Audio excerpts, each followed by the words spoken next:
Hello, c'est HR, ton chroniqueur. Alors aujourd'hui, je viens de voir au cinéma Monkey Man. Forcément, il faut que je t'en parle, mais avant cela, n'oublie pas, si tu n'es pas abonné, pense à le faire, et surtout pense à la petite cloche pour les notifs. Let's go! Ladies and gentlemen, Are you ready for a fight? 2, 3.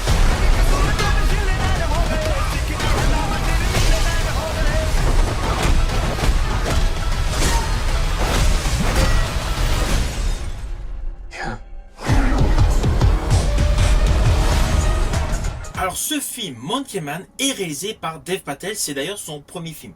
Un peu plus loin dans la vidéo, je vais revenir sur qui est Dev Patel.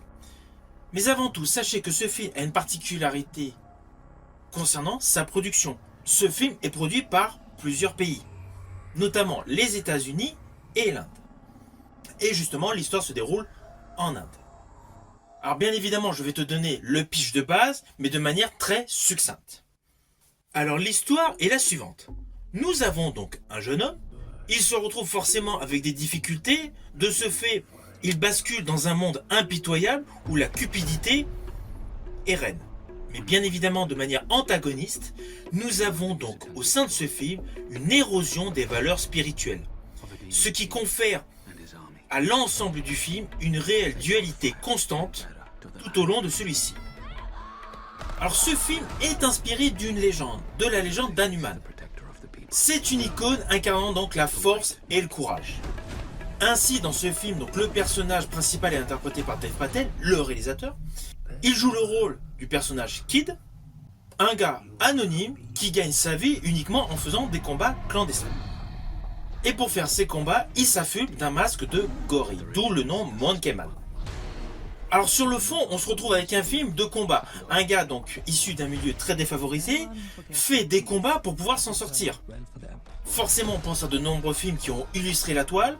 Je pense bien évidemment au film Full Contact avec Jean-Claude Van Damme. 3-1 against Lionheart. He's playing for keeps.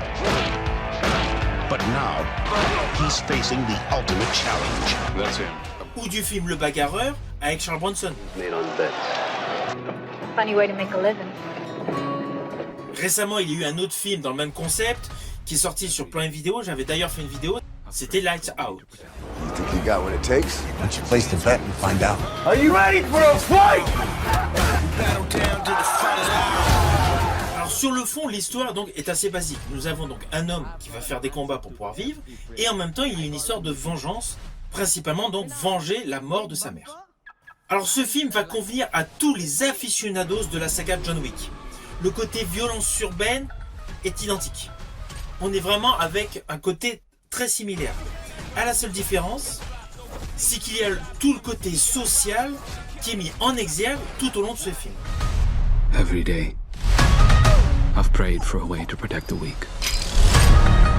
Côté social qui est d'ailleurs présenté par le biais d'une scène assez cocasse vers le début du film. Cela concerne donc le voyage, on va dire, d'un sac à main, un sac à main qui a été volé. Le sac à main donc passe de main en main, et en fait nous découvrons plein de petits métiers, des métiers de la rue, et également donc pas mal de pauvres.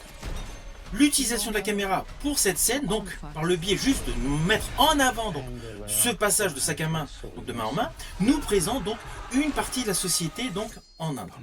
Société qui est parfaitement démontrée durant tout le film. Et d'ailleurs, il y a pas mal de flashbacks que vous allez découvrir dans ce film qui accentue donc cet effet de présentation de la culture hindoue. Alors oui, concernant la culture hindoue, il y a un petit élément dans le film que vous allez découvrir qui s'apparente à un petit côté surnaturel, mais c'est extrêmement succinct. C'est extrêmement rapide, c'est juste un moment, donc voilà, par rapport au torse d'une personne, voilà, il y a un petit côté surnaturel, mais c'est très très succinct. Sinon, tout le reste du film s'apparente au réel. Dev Patel, avec son film, a voulu être dans le vrai. Alors, outre le fait de présenter une partie de la culture en Inde, il y a une confrontation évidente par rapport au monde moderne. Dans ce film réalisé par Dev Patel, nous avons réellement de la violence dynamique. Les contrastes action-émotion sont légion, sont en totale alchimie, et je rajouterai que cette réalisation, avec des coloris saturés à de nombreux moments, permet de donner à ce film une ambiance totalement angoissante. Alors pourquoi angoissante? Parce que cela montre une violence urbaine accrue, avec de surcroît un sentiment d'impossibilité de s'en sortir. Au fur et à mesure que vous allez découvrir ce film, on a vraiment l'impression que le personnage Kid est pris dans une spirale infernale dont il ne peut s'échapper. Sur le fond, par rapport au thème de base, on peut se dire que la fin, le final, est cousu de fil blanc. Et que forcément, le film va avancer de manière linéaire, sans forcément de surprise. Eh bien non. Vous allez avoir pas mal de surprises par rapport à tous les petits arcs narratifs qui vont se déclencher autour de l'histoire principale. Et à cela s'ajoute donc une réalisation extrêmement sombre, extrêmement punchy, extrêmement dynamique. Au fur et à mesure que vous allez avancer dans l'histoire de ce film, vous n'allez pas penser forcément qu'il y aura un happy end au top. Toutes les fins sont possibles. Alors ne vous inquiétez pas, je ne vais pas du tout vous dire comment ça se termine.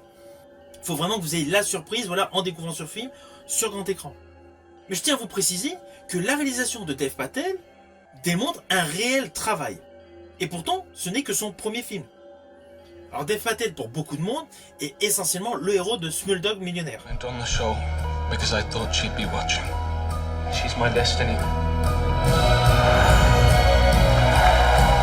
Mais moi, personnellement, je l'ai beaucoup plus apprécié en rôle de scientifique dans le film Chappie. Wilson sees a rich future.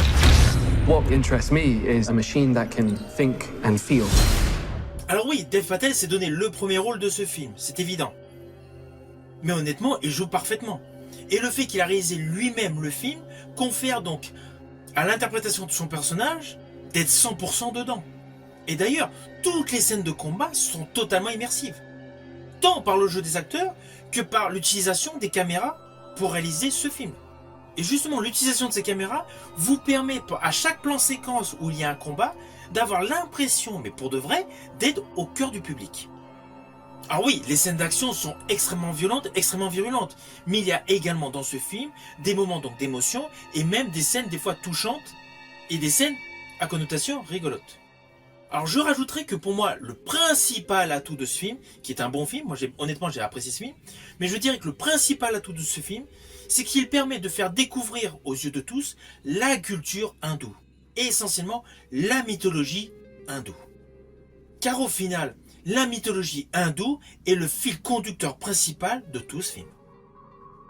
Alors attention à ce que je vais dire, cela s'apparente à un spoil, mais en fait c'est juste par rapport à un détail visuel, à une scène que j'ai particulièrement aimé par rapport à la configuration de cette scène, par rapport à l'utilisation du make-up et par rapport au travail de la caméra. Cette séquence donc concerne donc un combat qui se déroule principalement avec deux individus et l'un des individus donc mord l'autre individu. C'est extrêmement vif, extrêmement nerveux. Le côté blood, évidemment, est là, mais sans être poussé à l'extrême. On est dans le juste. Et la lumière qui abonde sépia à ce moment-là, je trouve que c'est top. Voilà, ce n'était pas un spoil de fou, c'était vraiment par rapport à un détail visuel. Ceci dit, il y a une scène de combat que j'ai vraiment aimée, c'est une scène qui se déroule dans un ascenseur. Bien évidemment, je ne vais pas détailler qui combat. Alors concernant le casting, outre le fait de retrouver donc Dev Patel, il y a un acteur que l'on voit peu dans le film. On le voit uniquement à 2-3 moments dans le film, peut-être 4.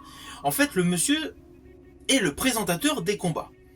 Alors forcément, lorsque vous allez le voir, vous allez vous dire « Ah, mais sa tête me dit quelque chose ». Mais en fait, il s'agit de Sharlto Copley, qui était jadis dans un super film SF, le film District 9. I don't know, this has got the markings there of, so it's definitely alien, but it's not a weapon. Vous avez pu le revoir dans Elysium et il était aux côtés de Dev Patel dans Chappie.